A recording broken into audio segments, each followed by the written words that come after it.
સુરતના સિંગણપુર ચાર રસ્તા ખાતેનો બનાવ. રોડ પર ગટરનું ઢાંકણું તૂટી જતા વાહન ચાલકો પર જોખમ વધ્યું. 10 ફૂટ કરતાં વધુ ઊંડી ગટર ખુલી. થોડા દિવસો પહેલા કેદાર નામના 2 વર્ષના બાળકનું ખુલ્લી ગટરમાં પડી જતા મોત થયું હતું. સુરતમાં ફરી રોડ પર ગટરનું ઢાંકણું ખુલ્લું જોવા મળતા સ્થાનિકોમાં રોષ. ઘટના સ્થળે પાલિકા કર્મીઓ માત્ર ઢાંકણની જગ્યાએ લાકડાનો ટુકડો ઢાંક્યો. મેઇન રોડ હોવાથી મોટો અકસ્માતનો ભય. પાલિકા કર્મીનો મીડિયા સમક્ષ બોલવાનો ઇનકાર.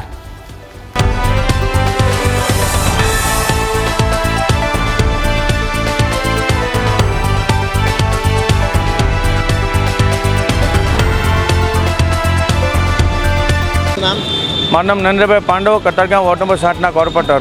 ક્યાં ઊભા છો? શું ઘટના બની છે? મને મારા વિસ્તારમાંથી ફોન આવ્યો, નરેન્દ્રભાઈ ડેનેજનું ઢાંકણું ખુલ્લું છે, આપ સ્થળ ઉપર આવો.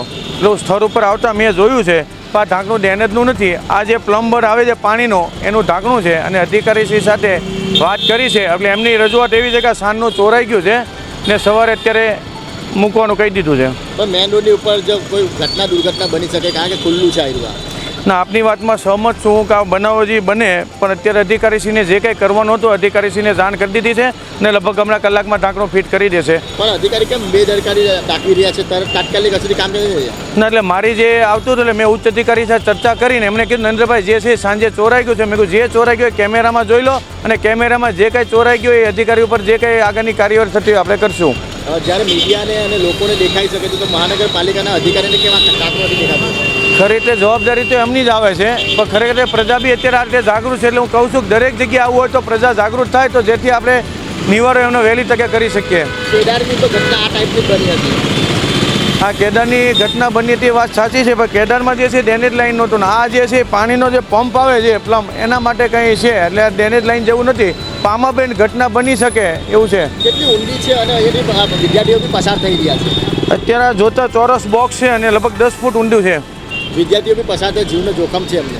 આપને જે જાણ કરી છે ત્યાર પછી આ લોકોને મેં વાત કરી અધિકારી અને જે કંઈ બેકેટ મૂકવાનું હતું એ અત્યારે બેકેટ મૂકી દીધું એટલે અબનાવ ના બને તેના માટે. તમારું નામ? યોગરાજસિંહ ગોયલ. આ કતારગામ સિંગણપુર 4 રસ્તા છે, મેઇન રોડ છે, વેડ રોડ. આ એક કાલે બપોર પછીની ઘટના છે કે ત્યાં ઢાંકણ ચોરાઈ ગયું એવું એસએમસી વાળાનું કહેવું છે. અને કાલે બપોર પછી આજે બીજો દિવસ છે છતાંય આના ઉપર કોઈ આગળ કાર્યવાહી થઈ નથી અને અહીંયા મોટી દુર્ઘટના બની શકે એવી છે. જેથી કરીને આપણે આગળ જોયું કે કેદાર નામનો બાળક ખુલ્લી ગટરની અંદર પડી ગયેલો. એવી દુર્ઘટના ફરી આ કતારગામ વિસ્તારમાં બની શકે એમ છે સિંગણપુર 4 રસ્તાની. તંત્રને જાણ કરવામાં છતાંય કાલ બપોર પછી હજી કોઈ એના ઉપર એક્શન પગલાં લીધા નથી, કામગીરી થઈ નથી. હજી તંત્ર ઉચ્ચ અધિકારીને એવું કેવું છે કે હજી આમાં સાંજ સુધીમાં કાર્યવાહી થાય છે અને ઢાંકણ લાગશે એવું. સિંગણપુર 4 રસ્તાનો મેઇન રોડ છે, ટ્રાફિક પોઈન્ટ છે અને છતાં મોટી દુર્ઘટના બની ગઈ છતાં કોઈ આગળ કાર્યવાહી થઈ નથી અત્યાર સુધીમાં.